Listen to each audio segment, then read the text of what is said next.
Astaghfirullah, Rabbal baraya. Astaghfirullah, minal khotoya.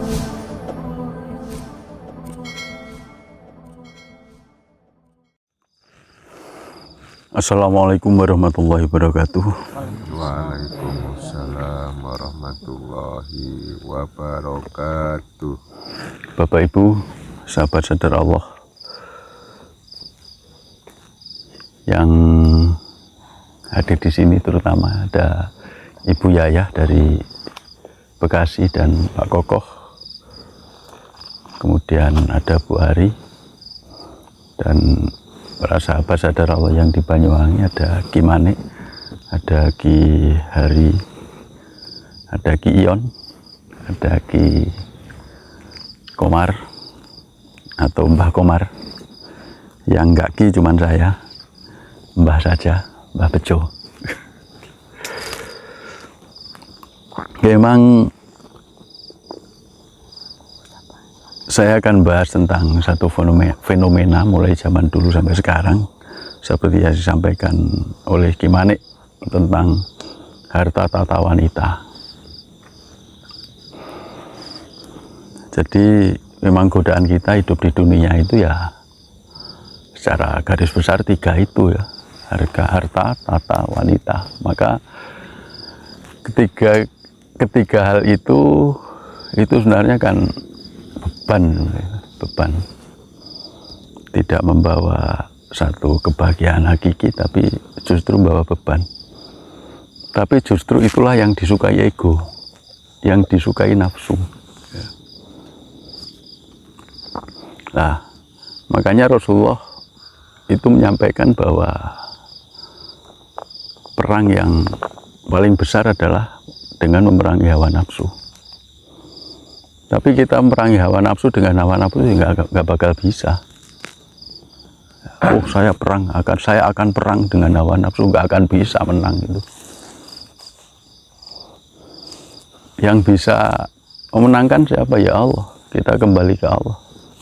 Mohon perlindungan pada Allah. Bagaimana bisa mohon perlindungan pada Allah? Ya kita harus sadar Allah. Ya, tanpa sadar Allah, kita akan lupa jati diri kita. Dari mana kita berasal, kemudian untuk apa kita hidup di dunia ini, dan kemana kita nanti akan menuju. Atau sering kita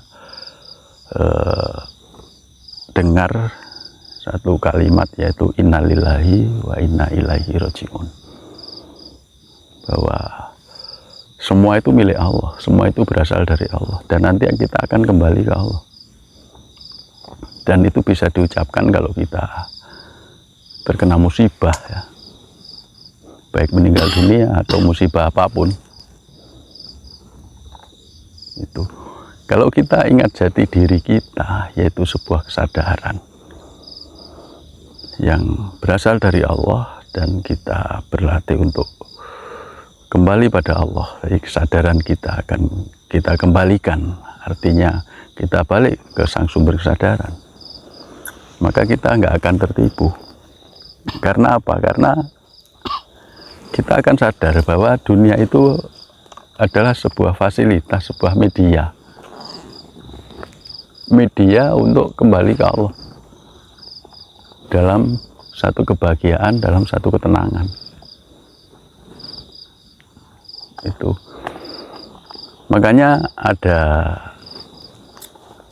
ahli-ahli tasawuf, ya, ahli sufi, bahwa mengatakan bahwa dunia ini penjara.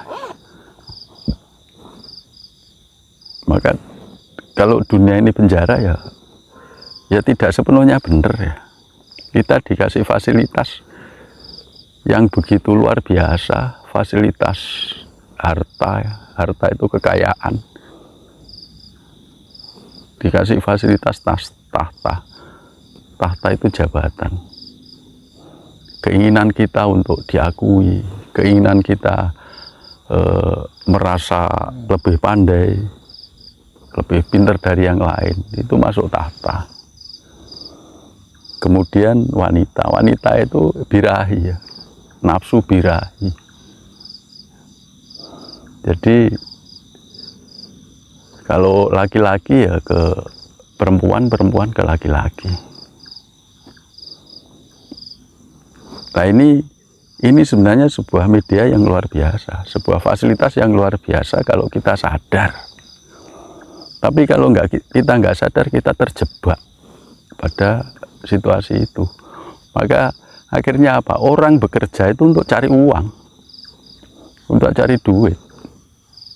Kalau sudah duit, kaya raya, cari wanita.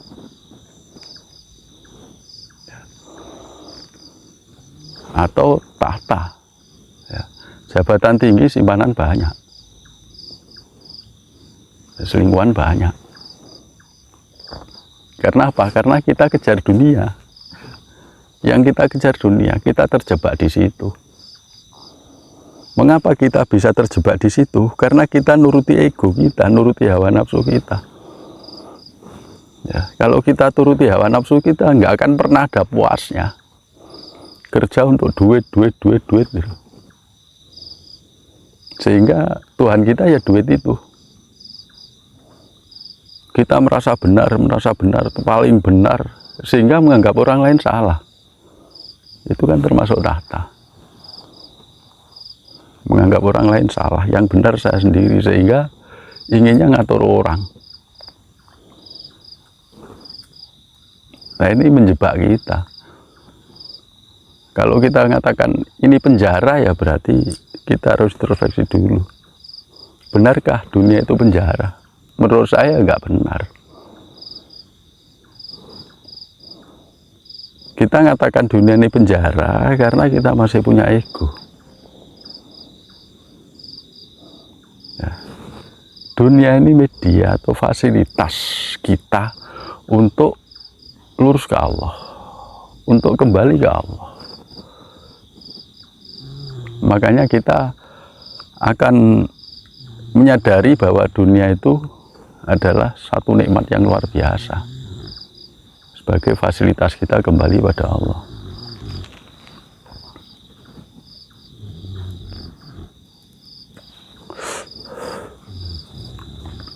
Nah ini harus kita sadari, ya betul-betul kita sadari. Jadi apakah salah kita mengejar dunia? Apakah salah kita kaya? Ya enggak. Dengan sadaran bahwa dengan berbagai kekayaan yang diberikan oleh Allah, kita sadar itu dari Allah, maka kita akan bisa fungsikan itu sesuai dengan yang sebenarnya, yang seharusnya. Ada bagian dari harta kita untuk orang lain, ya kita dengan mudahnya, dengan gampangnya, dengan bahagianya untuk berbagi pada orang lain.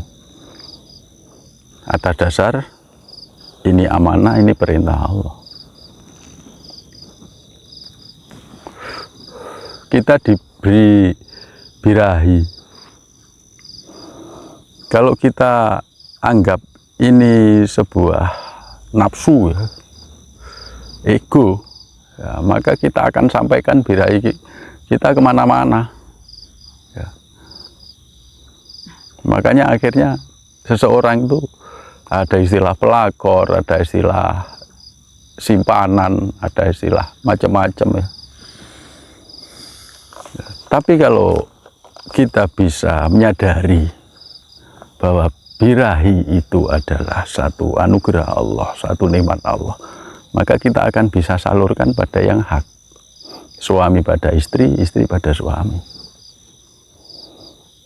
Makanya yang namanya nafsul mutmainnah itu bukan birahinya hilang, bukan nafsunya hilang. Nafsu tetap ada, tapi dalam koridor jiwa yang tenang, koridor nafsul mutmainnah.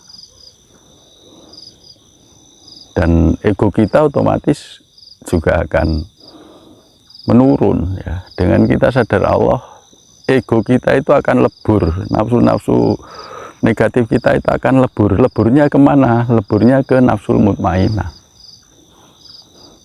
Jadi nafsu itu nggak bisa dihilangkan karena itu fitrah manusia, tapi bisa dileburkan ke nafsul mutmainnah. Nah, ini pentingnya kita berlatih satu kesadaran terhadap Allah. Jadi istilahnya kita berlatih sadar Allah. Nah, sadar Allah itu pun juga sangat universal ya. Sadar terhadap Tuhan sangat universal. Kita mati itu kita belajar, kita mati dengan kesadaran.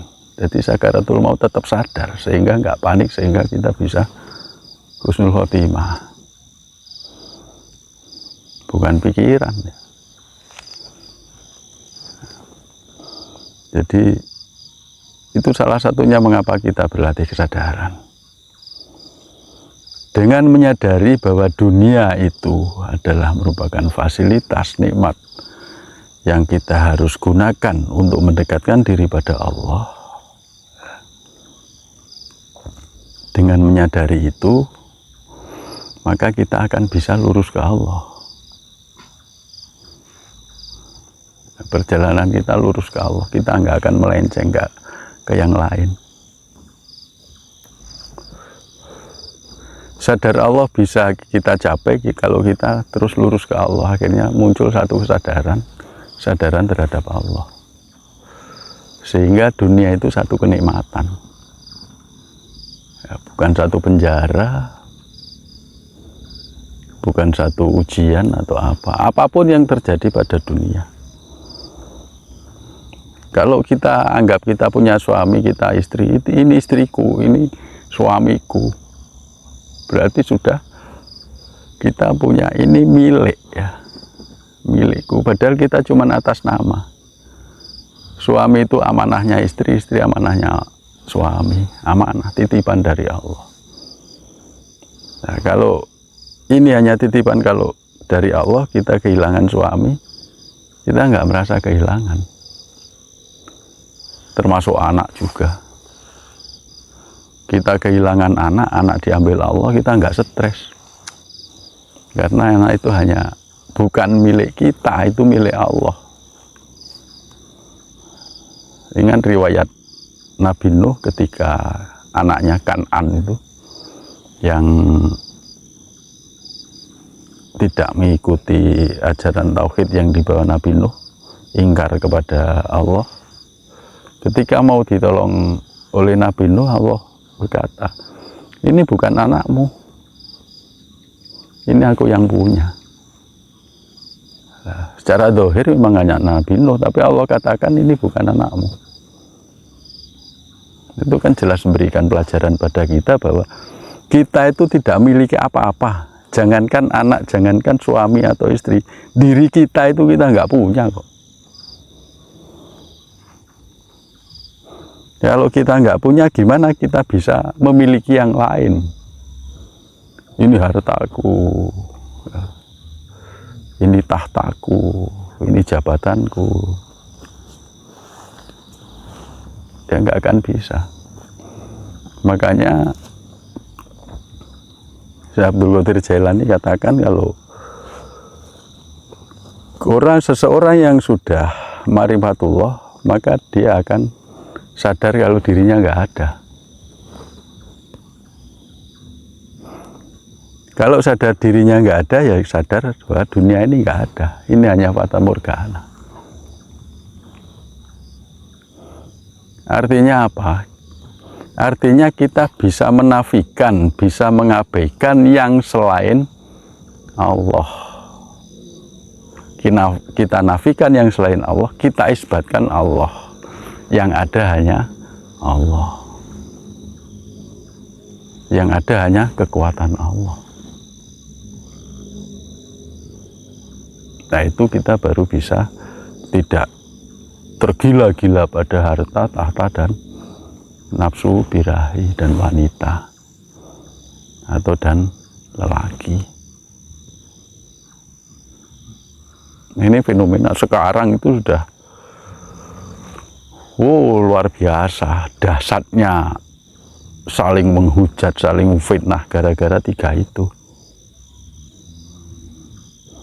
Gara-gara rebutan pengaruh. Ya, di Indonesia ini saja udah nyata. Bahkan tokoh-tokoh besar, tokoh-tokoh nasional, banyak yang terjebak di situ. Ya mereka belum sadar, masih sadar dunia, sehingga nyawa pun jadi taruhannya, saling menjelekan sini, jelekan sana, fitnah sini, fitnah sana. Itu bukan orang-orang bodoh itu orang-orang pinter, orang-orang pinter, otaknya cerdas, tapi kesadarannya, sadar Allahnya, kesadaran pada Tuhannya bagaimana? Lah itulah beda pikiran ya dengan kesadaran, beda otak dengan jiwa, dengan kolbu ya.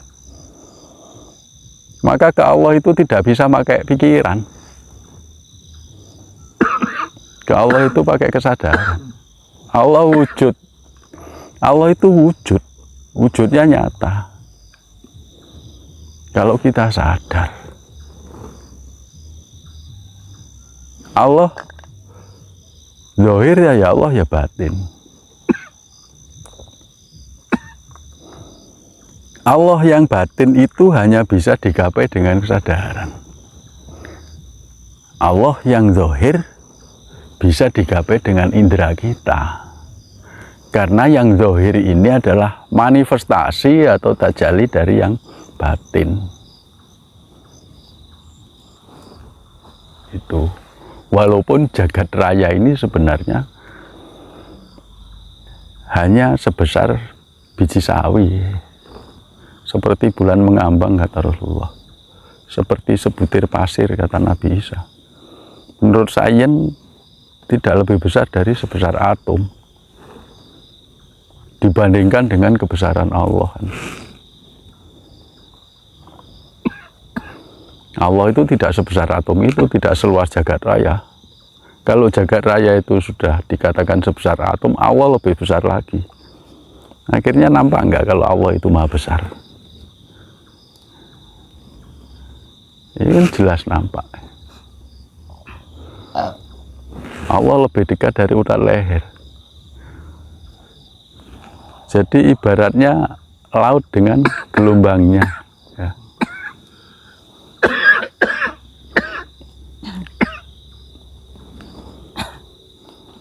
Nah itu.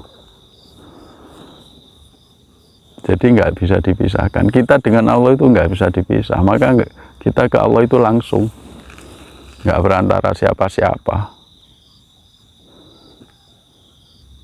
Gitu.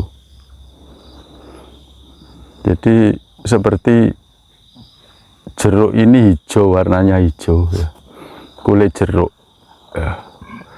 Kulit jeruk ini tidak lepas dari warna hijaunya ini. Ya. Jadi perumpamaannya seperti itu. Mari ini bikin nafas, wis ndang melek.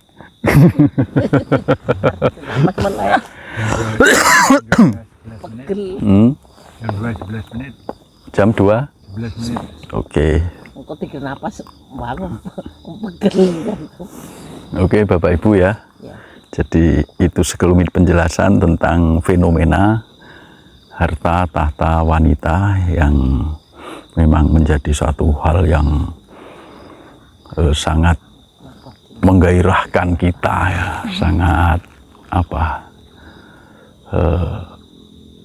menarik kita pada satu hal, seolah-olah kebahagiaan itu ada pada tiga-tiganya itu. Saya mohon maaf, saya akhiri. Assalamualaikum warahmatullahi wabarakatuh. Waalaikumsalam warahmatullahi wabarakatuh.